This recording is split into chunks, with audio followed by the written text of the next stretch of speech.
Hey you guys, it's Coach Nye. Welcome back to Storytime with Nye. For the ones that's new, thank you for following. And for the ones that follow me over from social media with Side Chat with Nye, I thank you so much for continuing to follow. I ask that you continue to follow and continue to share. This episode, we're going to dive deep into the self-healing, okay?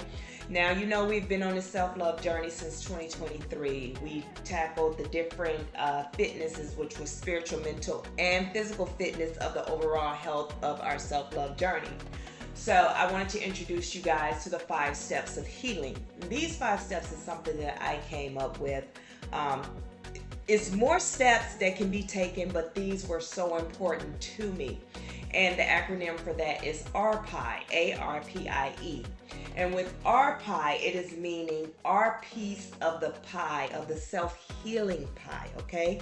So ARPIE, this acronym provides the framework for practicing self-healing, encouraging individuals to embark on the journey of self-awareness, self-compassion, and empowerment, which all falls under the umbrella of self-love, right? Your self-love, self-healing journey. And I want you guys to remember when we look at loving on ourselves, most of us were so giving to others before. We would give, and then we love on ourselves later. Or either we wouldn't love on ourselves. So when you decide to start loving on yourself, that self-love is not selfish. And I talk about that in the Trinity of Fitness. It is a way of grounding your spiritual and mental to balance your overall fitness, right? Your spiritual self begins to call out and yearn for energy to keep you balanced with the divine. And your mental fitness will become more focused to allow clear communication with your intuition. And so that's what we want to focus on. So let's jump into the ARPIE. So A is for acknowledgement, R is for release, P is practice self-care, I is inner exploration, and E is for empowerment. Okay, so let's jump into A, acknowledgement. It begins acknowledging, meaning you have to acknowledge your emotions, experience, and any pain or trauma that you're carrying. Recognizing and accepting that you're going through is the first step towards healing. And I also have that as admitting. So once you acknowledge, then you can start this process. And then the next thing would be R, to release it. Release negative emotions, limited beliefs, and toxic energy that may be holding you back. Allow yourself to let go of the resentment, anger, self-doubt, and freeing yourself from that grip of negativity. So how can you do that? By reflecting. You can reflect on what it is, and you can start releasing those different types of energies, okay? So with the P is practice self-care. Prioritizing self-care, these activities that nurture your mind, your body, and your soul, whether it's meditation, exercises, spending time in nature, or engaging in hobbies you love, making self-care like a regular part of your routine. And how do you do that? By coming up with a plan of action. That plan of action will what will I do, or how will I start this self-love journey? And I'm going to practice self-care, but how? And that's your plan of action that you come up with, okay? And this is when you journal. Keep you a notebook with you at all time, because I'm telling you, you will start getting information just downloaded in you. God will start speaking to you. You know, you'll see things, and things will come back to you. And now it's clear, but write those things down. Write down your dreams. Write down any and everything, so you can start putting your life, the plan of action of your self-healing and prioritizing it, okay? And the inner exploration, that is the I, inner exploration. This is to take time to explore your inner world, which is yourself. Understand your thoughts and feelings, and uncover any underlying issues or patterns. Journaling, as we just talked about. Therapy, that is a must, okay? If you can do therapy, you do not have to be crazy. You do not have to be weird to do therapy. Therapy, or having a life coach, is helping you prioritize your mind, understanding your thoughts. That's what that is. So it's not a bad thing. Also, self-reflecting exercises we just talked about. This can aid the process of self-discovery. And in that, how do you do that? You isolate, removing yourself from all the toxicity. Remove yourself from it, isolate yourself, and go within, go inward, right? So that's what we want to focus on. That's our I. And last but not least is our E, empowerment. Empower yourself by setting boundaries, practicing self-compassion, and cultivating a positive mindset. Focus on building resilience and inner strength as you navigate your healing journey. How do you do that? By executing. Okay? Start executing your plan of action, isolating yourself.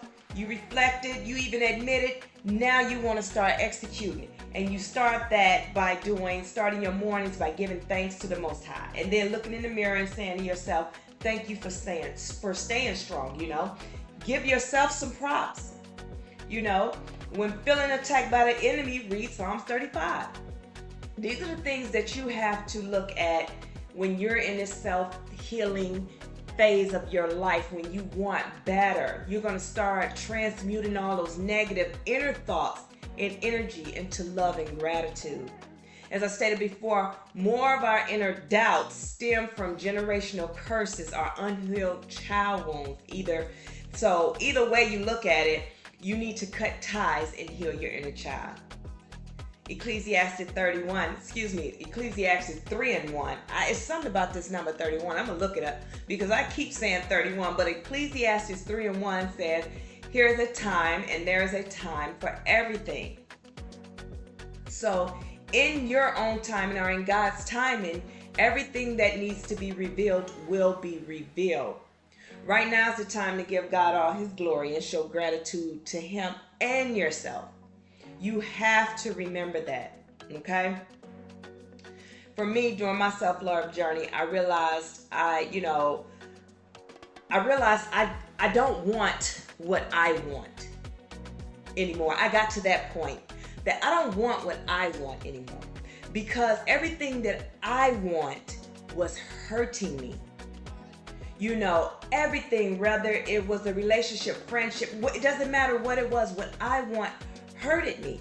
So I started wanting what God wants for me. And I stopped trying to control the outcome of everything and started looking at, okay, God, you chose me to do your work.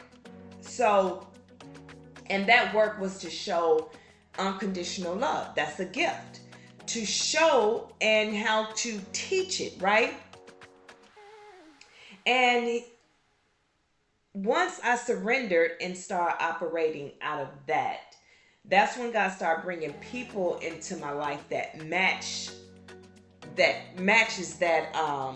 strength of mine, that gift of mine, right? And where I be weak, that person is strong. So while they're leading the fight of something that I'm not strong in, I'm able to be behind them, right?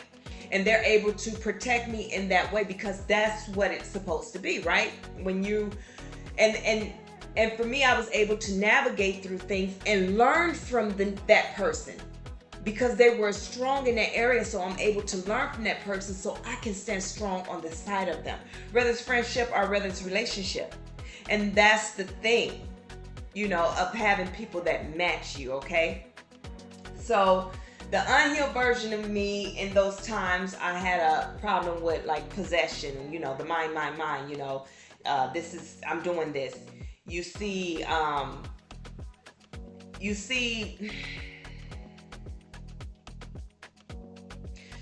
people doing you wrong, but you still want to be a part of their life.